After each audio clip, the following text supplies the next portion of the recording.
අපි ගාවට එන ගොඩක් රෝගීන් කියන එක දෙයක් තමයි එයාලගේ මේ ඇඟිලි හිරි වැටෙනවා කියන එක. මේ ඇඟිලි හිරි වැටෙන එකට එක හේතුවක් වෙන්නේ මෙන්න මේ මැණික් කටුව ගාවින් එන මධ්‍ය ස්නායුව තෙරපීම.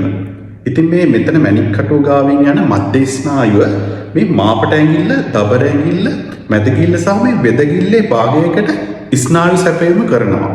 ඉතින් මේ මැණික් කටුව ගාවින් ස්නායු තෙරපීමක් වුණොත් මේ ඇඟිලි හිරි වැටීම වෙන්න පුළුවන්. ඔයා කරන ජොබ් එක අපි හිතමුකෝ මේ මැණික් කටුව නිතරම නැමෙන එක පාවිච්චි වෙන මොනවා හරි හැකියාවක් කියලා. උදාහරණයක් වශයෙන් දැන් ඔබ කම්පියුටර් එකක් ඉස්සරහා වැඩ කරනවා නම් මවුස් එක එහෙම නැත්නම් ටයිප් කරන එක කරන්නේ ගොඩක් මේ මැණික් කටුව නැමීමෙන්. එතකොට මේ මධ්‍ය ස්නායුව මෙතන මේ කාපල් ටනල් කියලා ව්‍යුහයක් තියෙනවා. ඒ කාපල් ටනල් ව්‍යුහය ඇතුලෙන් තමයි මේ මධ්‍ය ස්නායුව ගමන් කරන්නේ. එතකොට ඔබ නිතරම මේ වගේ අත නමන ක්‍රියාකාරකම් වල යෙදෙනවා නම් මේ මධ්‍ය ස්නායුව තෙරපෙන්න පුළුවන්. ඊට අමතරව ඔබ සාමාන්‍යයෙන් එදිනෙදා වැඩ කරද්දී ඔබට මේ අතේ නිකන් මේ ශක්තිය නැති ගතියක්. ඉස්සර වගේ ශක්තිය නැහැ. කාන්තාවක් නම් පොල් මිරිකද්දි එහෙම නැත්නම් රෙදි මිරිකද්දි මේ දකුණු අතේ ශක්තිය අඩු කීන වීමක්.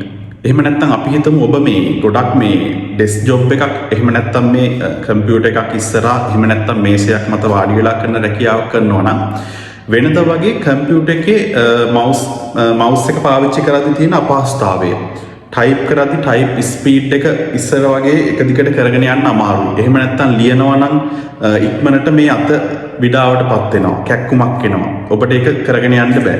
එවැනි දේවල් අත්විඳින්න පුළුවන් මේ කාපල් ටනල් සින්ඩ්‍රෝම් එහෙම නැත්නම් මෙතන මේ මැණික් කටු ගාවින් යන මධ්‍ය ස්නායුව තෙරපීමෙන්.